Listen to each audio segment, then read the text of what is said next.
નમસ્કાર મિત્રો, આપણા રસોડામાં વપરાતું મીઠું માત્ર સ્વાદ માટે જ નહીં પણ નકારાત્મક ઉર્જાને નષ્ટ કરવા માટે પણ અચૂક માનવામાં આવે છે।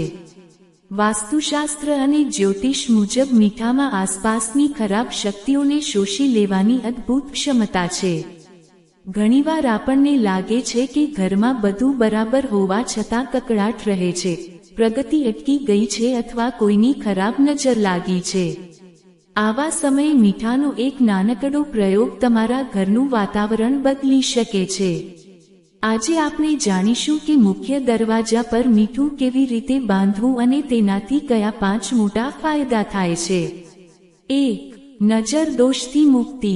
જો તમારા ઘરને વારંવાર નજર લાગતી હોય, બાળકો બીમાર પડતા હોય અથવા વગર કારણે કામ બગડતા હોય, તો એક લાલ રંગના કપડામાં 2 ચમચી મોટું મીઠું, ખડા મીઠું લો। આ કપડાની પોટલી બનાવી તેને ઘરના મુખ્ય દરવાજાની બહારની તરફ એવી રીતે લટકાવો કે આવતા જતા લોકોની નજર તેના પર પડે। આ મીઠું બહારથી આવતી તમામ નકારાત્મક દ્રષ્ટિને પોતાનામાં ખેંચી લેશે અને તમારા ઘરને સુરક્ષિત રાખશે। 2. આર્થિક તંગી દૂર કરવા। જો મહેનત કરવા છતાં ઘરમાં પૈસા ટકતા ન હોય તો કાચની એક નાની વાટકીમાં મીઠું ભરીને તેમાં 2-4 લવિંગ નાખી દો। આ વાટકીને ઘરના કોઈ ખૂણામાં અથવા દરવાજા પાસે રાખો। મીઠું અને લવિંગનું આ મિશ્રણ ધનને આકર્ષવાનું કામ કરે છે અને દેવામાંથી મુક્તિ અપાવે છે।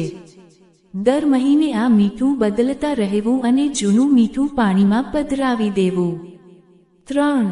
ઘરનો કકળાટ અને તણાવ।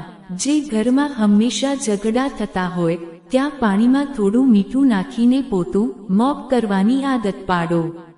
મીઠાવાળા પાણીથી ફ્લોર સાફ કરવાથી જમીન પર રહેલી નકારાત્મક ઉર્જા નષ્ટ થાય છે અને પરિવારના સભ્યો વચ્ચે પ્રેમ વધે છે। ખાસ કરીને શનિવારે આ પ્રયોગ કરવો અત્યંત લાભદાયી છે। 4. રાહુ કેતુના દોષમાં રાહત। જ્યોતિષ મુજબ મીઠું એ રાહુ કેતુની નકારાત્મક અસરોને ઓછી કરે છે।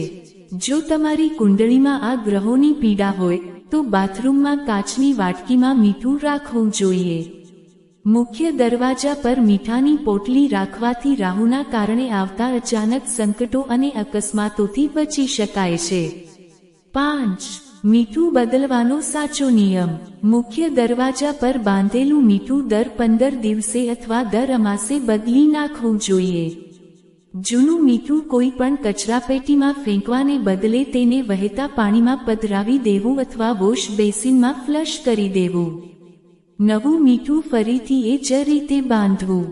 યાદ રાખો, આ પ્રયોગ કરતી વખતે કોઈને ટોકવા નહીં અને પૂરી શ્રદ્ધા રાખવી।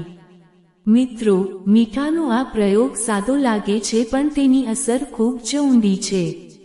હજારો વર્ષોથી નજર ઉતારવા અને વાસ્તુ શુદ્ધિ માટે મીઠાનો ઉપયોગ થતો આવ્યો છે।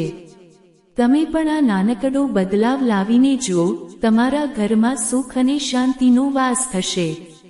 તમને આ માહિતી કેવી લાગી? શું તમે પણ મીઠાનો કોઈ પ્રયોગ કરો છો? કોમેન્ટમાં જય શ્રી કૃષ્ણ જરૂર લખજો। આ માહિતી ઉપયોગી લાગી હોય તો વિડીયોને લાઈક કરજો અને તમારા સ્નેહીજનો સાથે શેર કરજો। આવી જ જ્ઞાનવર્ધક માહિતી માટે અમારી ચેનલને સબસ્ક્રાઇબ કરવાનું ભૂલતા નહીં। ધન્યવાદ। તમારું ઘર હંમેશા પવિત્ર અને સુરક્ષિત રહે।